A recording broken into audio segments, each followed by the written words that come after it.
जब सरकार थी तो एक वाकया मैं आपको बताना चाहता हूँ कि रीट का भी मामला उछला। अभी 2 दिन से रीट भी बड़ा इशू बना हुआ है। तो जब रीट का लेवल 2 का पेपर लीक हुआ और उसके बारे में युवा साथियों ने हल्ला मचाया, तो लगभग 7 दिन तक तो सरकार ने ये भी नहीं माना था कि कोई पेपर लीक भी हुआ है।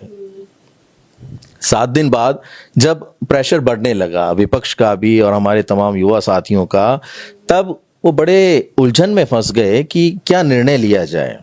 मुझे फ़ोन करके ये कहा कि मीडिया में ये चलवाओ कि पेपर 2 को, जो लेवल 2 है इसका रीट का, उसको रद्द किया जाएगा।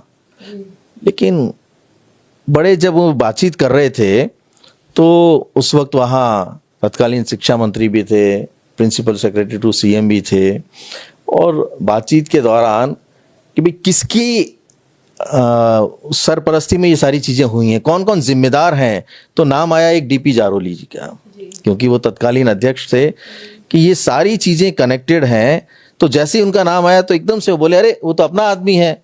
अब संकट में फंस गए कि भाई क्या करना चाहिए, उन्हें सस्पेंड करना है या उन्हें किसी कार्रवाई के तहत उन्हें और कोई कानूनी कार्रवाई करनी है। तो बड़ी मुश्किल में उलझ गए और ये कहा मुझे कि चलिए ऐसा करते हैं कि आप तो मीडिया में ये चलवाओ कि इस नेक्स्ट का जो लेवल 2 का पेपर है इसे रद्द करने की सरकार घोषणा कर रही है और आगे कार्रवाई करेगी।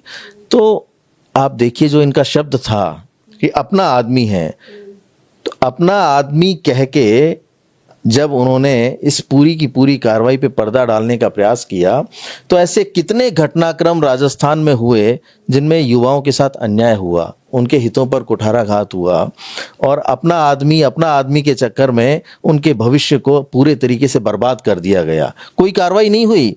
जिस तरीके का स्टेटमेंट उन्होंने कल या परसों दिया कि मीडिया के माध्यम से मुझे पता लगा है और उस पर कार्रवाई होनी चाहिए, अरे उस वक्त तो आप मुख्यमंत्री थे, आपने क्या कार्रवाई की, जरा इसका ब्यौरा इस प्रदेश की जनता को दीजिए ना। आपने क्या किया जब उस पेपर लीक में जिन जिन लोगों के नाम शामिल थे, बहुत सारे लोगों के नाम शामिल रहे। एक वो आरजीएससी कुछ करके संगठन था, उस वक्त सुभाष गर्ग जी का भी नाम आया, बहुत सारे लोगों के नाम आए। तो क्या आपने जांच को उस दिशा में आगे बढ़ाया?